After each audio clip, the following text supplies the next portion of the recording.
Sel adalah unit terkecil dari makhluk hidup, termasuk kita manusia, di mana sebagian besar metabolisme berlangsung. Sebagian besar kandungan suatu sel adalah air yang proporsinya bervariasi antara 70 hingga 95%, tergantung jenis selnya. Seperti apa keseruannya? Mari kita simak. Wikipedia, pengetahuan dalam tabel, bagan, dan gambar.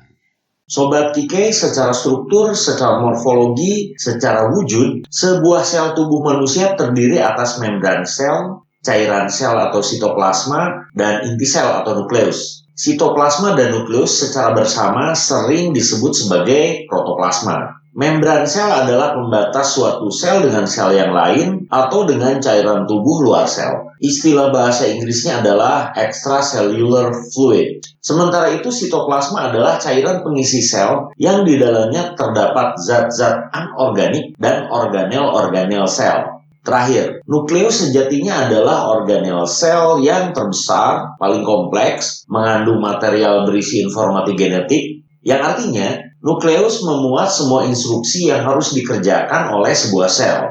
Oh iya Sobat Kike, nukleus ini hanya terdapat pada sel jenis eukariotik, sedangkan pada sel jenis prokariotik tidak ada. Sobat Kike, suatu sel memang rumit, tetapi pada dasarnya suatu sel hanya terbentuk dari 5 substansi dasar saja, yaitu air, ion-ion, protein, senyawa lemak atau lipid, dan karbohidrat. Dengan air sebagai penyusun utama tentunya. Air ini sangat penting loh, karena fungsinya sebagai medium, tempat bagi semua reaksi biokimiawi. Tanpa air, Sobat Kike, sel nggak akan berfungsi, yang artinya kita pun nggak akan hidup.